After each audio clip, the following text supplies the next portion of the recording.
Hey everyone, welcome back to the channel. Going to do a quick video today on the Bul Armory SAS2 Ultralight Pro. So I did take it to the range. I put about 200 rounds through it and I wanted to give you my impressions. Now I don't have any video from the range, and the reason being is I found out they, at least at the local range that I go to, they are not allowing cameras or, you could bring your cell phone in, but you can't use it inside the range because some idiot did a selfie or something and they were pointing the gun and it went off and they shot through the divider or, the separator, and it went into the ceiling.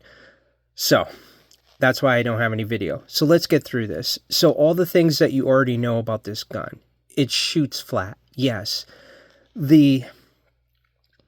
The ports reduce muzzle flip. Yes, totally.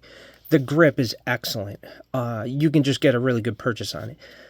The trigger, fantastic. But I do have one thing to say about the trigger when I get to the negatives.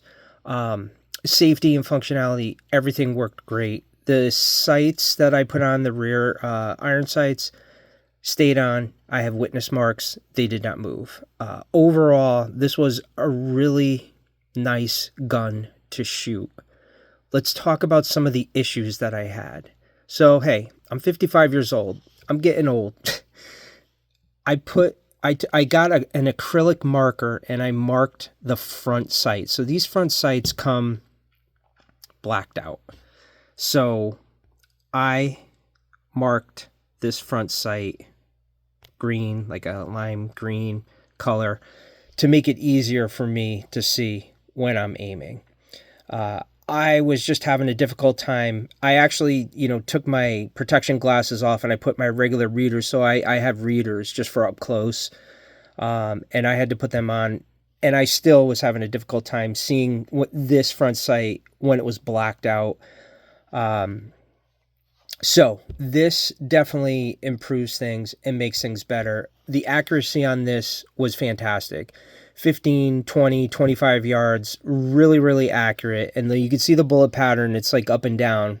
There's no side to side. It's a very good shooter. Okay, so that's the sights. Now, let's talk about the magazine. I'm still having this rattle noise. Hear that? I assume that's a bullet. I mean, this is working. I don't know what is going on with these magazines. These are the 10-round magazines because I'm in a state where it's restricted, and I just don't know what's going on. I was going to take it down and take a look, but I was trying to find some videos on that. I don't want to take this down and not be able to get it back together. So maybe I'll attempt to do that because I should be able to figure it out. So they're working, but I get that rattle noise and I don't know, what the hell it is. And look, at now it's not doing it. So, oh, there it goes. I just don't know what it is. But anyways, I gave this to my son. He's 15 years old, and I think he was limp wristing because we did have 2 failures to eject. And you could actually see, I'll try to zoom in here. Let me just put this down. And let me zoom in. You could see where, the brass was just, rubbing up against the frame. And I'm not able to get that out, but that's okay. So we had 2 failures to feed, and it only happened when my son was shooting. And what I did was I told him, you really need to grip this. It's, a little bit bigger grip. He's got smaller hands than me. And once I showed him, I put a couple of rounds in. Once I showed him how to do that, he was firing this, and then I put a full mag in and he was firing it, no problem. And he did not get any, failures to eject. I said failures to feed, failures to eject. stovepipe, whatever you want to call it. That's what was happening here. I did not have that issue. I had another issue.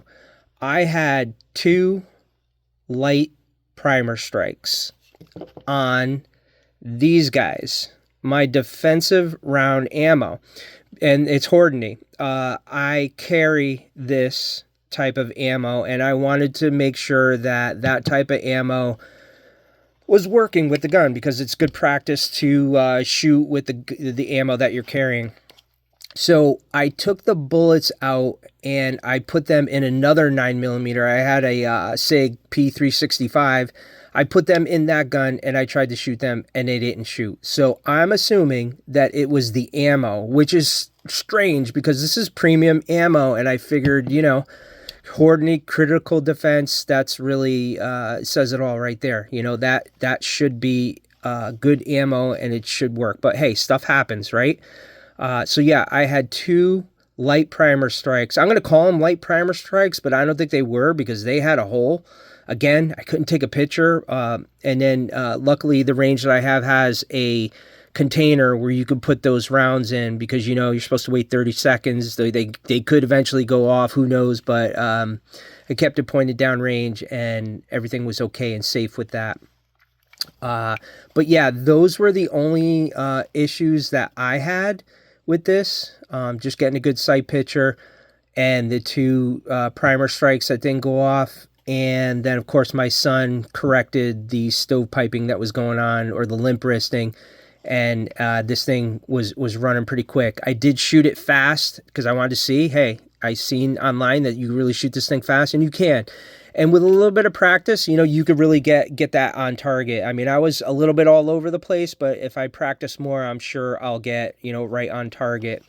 Let's talk about cleaning. So I always, you know, cleaning's like my favorite thing to do. It's like therapy to me.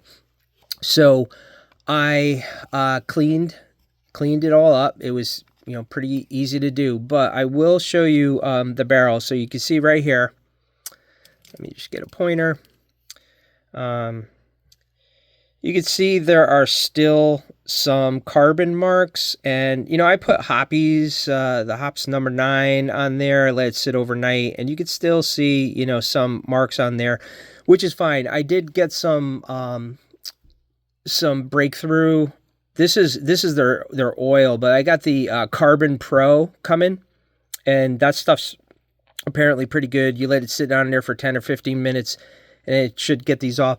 I don't think this is a big deal. This is nothing to me. I don't care. I just wanted to, you know, point it out that I didn't use a brush or anything, but I just worked on these marks to get them clean, the carbon marks, and I was not able to get them off. So, but outside of that, you know, I looked for wear on the slides and all, you know, everything was pretty good. You know, there was no areas of concern with any like excessive wear marks in any of the areas that would make me think, hey, you know, maybe I got to put more oil here or whatever it might be. Yeah. Now let's talk about the trigger. So this trigger is a very light pull trigger, and, you know, they say what, 3.5 pounds, 3 pounds or something, but there were times when I was shooting and I actually, you know, fired another round with very minimal effort. And I was not surprised, but it just made me think about the trigger and how good it is, and also how sensitive it is. You know, so this trigger is a really sensitive trigger. It's really good. It has a short reset. So just, you know, these are all things that you need to know. But yeah. And, you know, I see so many videos of this, as I said in my last video, and saying all the good things, just a few minor negative things. But I wanted to point out some of the negatives that I had, because I just don't see that anywhere else. So I'm hoping that this is okay, and I don't need to send this back, and the magazines are okay, and I don't need to send them back. I need to put more rounds on this, which I plan on doing next week. I'm going to get, you know, a few boxes of ammo, and I'm just going to run it. I was using, you know, 147 grain, 124 grain. No steel, well, not steel, but like plated ammo, because you can't use plated ammo, or you could, but you might mess up or foul these, the ports. So it ran really well when it came to that type of ammo, no problems. Like I said, I did have a problem with my Hornady critical defense rounds, but that was probably just the rounds. Maybe I've had them too long, and I need to just cycle through, get another box. You know what I mean? Who knows? But yeah, that's pretty much it. It's very lightweight. It's very comfortable in hand. I do like this lip. I do not plan on putting that base plate on for the magwell. This is more than enough. You're able to really, I mean, if you look, my pinky's right on there. I'm really able to get control of the weapon. And of course, the undercuts are fantastic. You're really able to get up high on there. And I did not have a problem with the safety. Yeah, this safety was fine. I did test it out. You know, I was trying to make it fire with a round in it, you know, and it wouldn't go. And then I was able to, you know, snap it down, shoot. I didn't have any times where I was shooting and I accidentally hit it up. And I didn't have any problem with this little, you know, well, some people say it's kind of pointy right here, digging into your thumb. I think that's more of an issue if you're going on top. If you're going on top of that safety and you're using that, you know, to control the muzzle, then you're probably going to get a little bit of sensitivity there.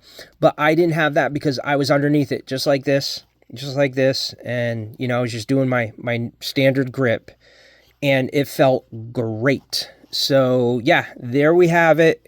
Just wanted to give you a quick update on the video. Sorry I don't have any video of the range time. The range I'm going to next week, it's outdoor. It's an outdoor range, and I will definitely get some video of that. But also, one thing I want to mention too before we go, I heard online that these ports make the gun louder. To be quite honest with you, I couldn't tell a difference. It didn't bother me. That was not an issue for me. I'm sure it does make it louder. However, it was not a problem with me where I was like, holy cow, I got to put, you know, I had my, you know, my ears on. Maybe I need to put, you know, earbuds in as well on top of that. So no problems there with that. I hope this video helps all of you who are thinking about purchasing this gun, and I hope it answers any questions that you might have. Actually, one more thing. I am more so thinking about getting a red dot for this now that I've shot it with the irons. I am going to try it with this new, what do you call it? You know, acrylic painted front sight. I'm gonna see how it shoots and if this rubs off or if it gets damaged by the ports.